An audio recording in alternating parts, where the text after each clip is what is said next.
اعوذ باللہ من الشیطان الرجیم، بسم اللہ الرحمن الرحیم۔ اسلامی قصے دیکھنے اور سننے والے تمام دوستوں کو میرا سلام۔ شہنشاہ معظم جناب امام زین العابدین کا کوفہ میں ظہور اجلال ہوا۔ تقریباً 4 سال تک امیر کائنات کی ہوش میں پرورش پائی۔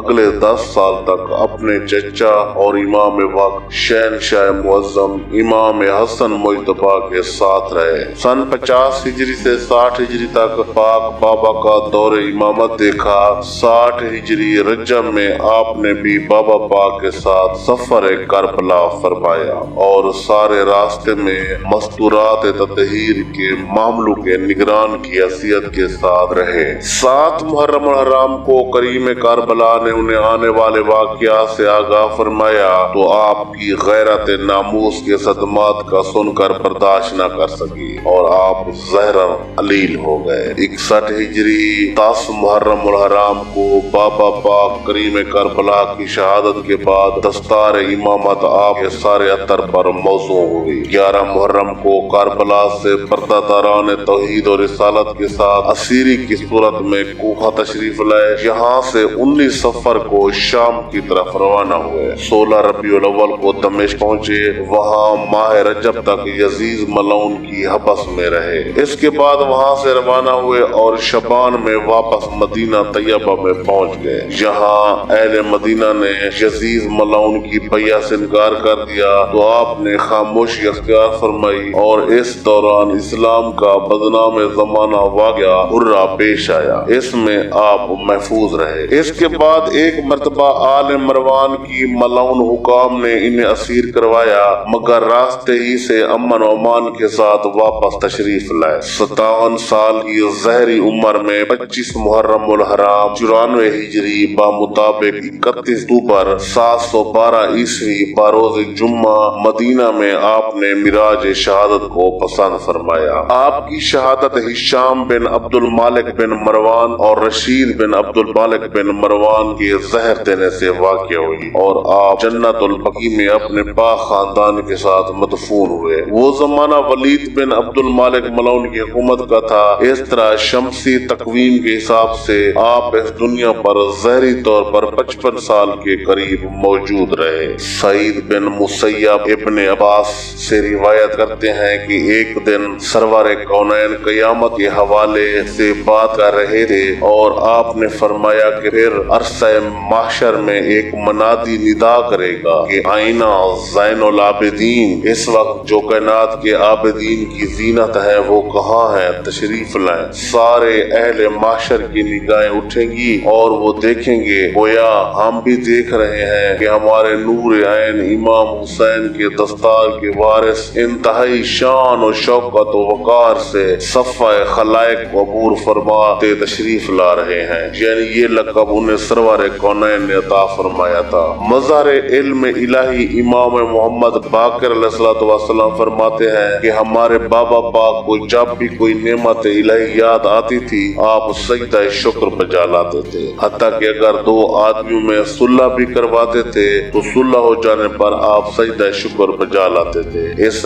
کثرت سجود کی وجہ سے ارض و سما میں انہیں لقب ملا سید الساجدین۔ آپ کے دور میں بنی امیہ کا زور تھا اور ان کے ظلم کی وجہ سے تبلیغ حق کا کام دشوار تھا۔ اس دور میں شہنشاہ معظم امام زین العابدین نے دعاؤں کو تبلیغ حق اور عرفان الہی اور روحانیت کا ذریعہ بنایا اور پورے کا پورا دین دعاؤں کی شکل میں پیش کر دیا۔ ان دعاؤں کے مجموعے کو زبور آل محمد کہا گیا جو آج صحیفہ سجادیہ و صحیفہ کاملہ کے نام سے مشہور ہے۔ بردباری و حلم کا یہ عالم تھا کہ جب اہل مدینہ نے یزید ملعون کی بیعت توڑی اور بدنام زمانہ واقعہ ہررا پیش آیا تو مروان ملعون اپنے بیوی بچوں کو بچانے کے لیے عبداللہ ابن عمر کے پاس لے گیا کہ تم انہیں پناہ دے دو، مگر اس نے خوف کی وجہ سے انکار کر دیا تو یہ شہنشاہ معظم امام زین العابدین کی خدمت میں حاضر ہوا اور عرض کیا میں آپ کی امان میں پناہ میں آنا چاہتا ہوں۔ آپ نے اس سے نہ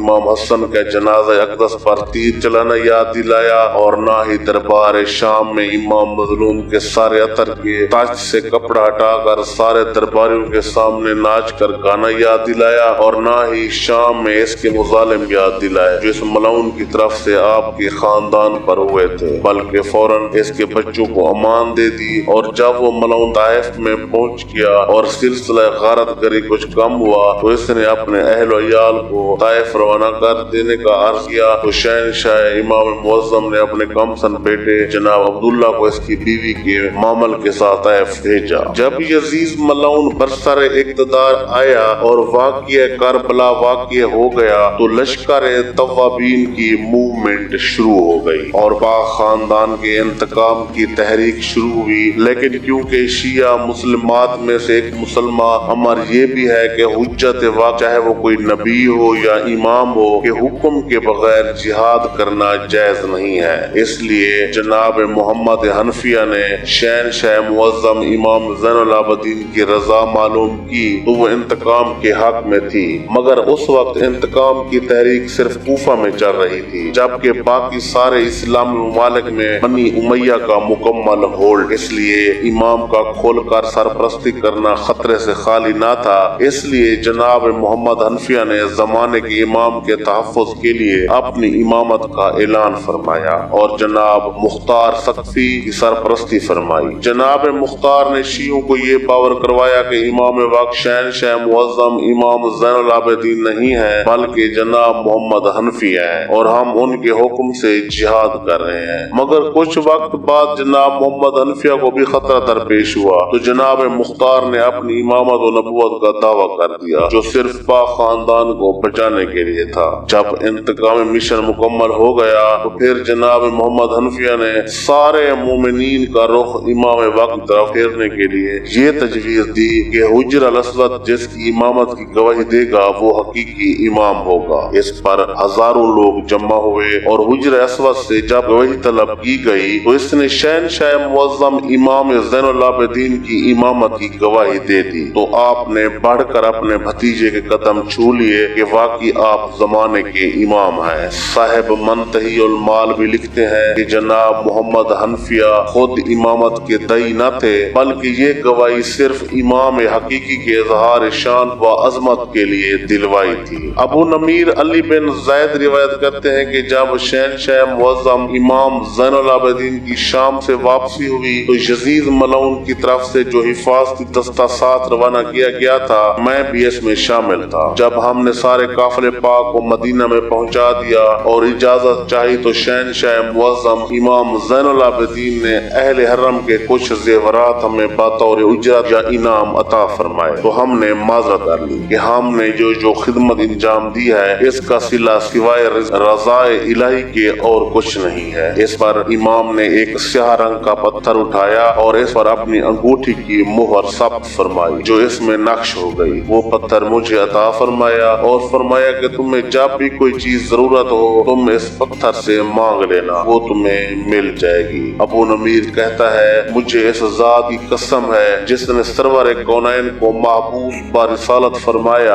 اگر مجھے رات کو روشنی کی ضرورت ہوئی ہے تو میں نے اس پتھر سے مانگی تو مجھے فوراً مل گئی، گھر کا تالا طلب کیا تو مل گیا، اپنی ضروریات زندگی میں سے کوئی ایسی چیز نہ تھی جو میں اس پتھر سے مانگتا تھا اور وہ مجھے نہیں ملتی تھی، حتیٰ کہ اگر میں ظالم حکام کے سامنے بطور مجرم پیش ہوا اور اس پتھر سے حفاظت طلب کی تو کوئی حاکم مجھ سے سخت کلامی تک نہ کر سکا۔ آپ کی عظمت، شان اور وقار کا یہ عالم تھا کہ ایک مرتبہ آپ حج پر تشریف لے گئے تو اس وقت انتہائی ہجوم تھا۔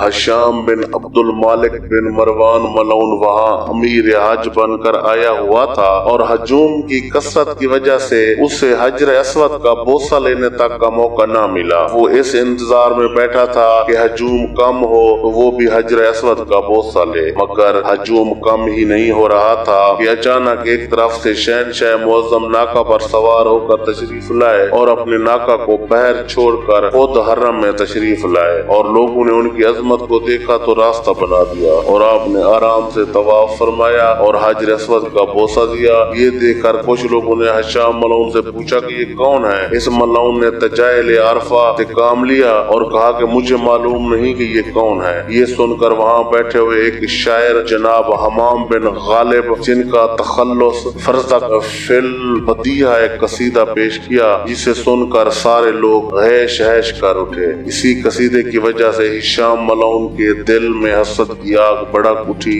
اور اس نے اپنے بھائی ولید ملعون سے مشورہ کیا اور انہیں خفیہ طریقے سے زہر دلا دی۔ جب آپ کا وقت وصال قریب آیا تو آپ نے سارے مومنین کو یاد فرمایا اور ان کے سامنے تبرکات رسالت و ایمہ امام محمد الباقر کے سپرد فرمائے اور سب کے سامنے اعلان فرمایا کہ ہمارے بعد ہمارے وسیع ہمارے یہی لخت جگر ہیں۔ ایک روایت یہ ہے کہ آپ نے وداع نبی کا ایک صندوق اپنے نور چشم کے سپرد فرمایا جو اتنا بڑا تھا کہ جسے 4 آدمیوں نے بڑی مشکل سے اٹھایا۔ جب آپ کا آخری وقت آیا تو آپ نے نماز ادا فرمائی اور سورۃ واقعہ کی تلاوت فرمائی۔ اس کے بعد اپنے بستر پر آرام فرما ہو گئے اور اپنے فرزندان اقدس سے پوچھا کہ آج کیا تاریخ ہے؟ انہوں نے عرض کیا چاند کی 25 تاریخ ہے۔ فرمایا اس مہینے کے باقی کتنے دن باقی ہیں؟ انہوں نے عرض کیا کہ 4 یا 5 دن باقی ہیں۔ فرمایا مہینہ کون سا ہے؟ انہوں نے عرض کیا یہ ماہ محرم ہے۔ فرمایا یہی وہ مہینہ تھا جس میں ہمارا بارونہ گھر امت نے لوٹ لیا تھا۔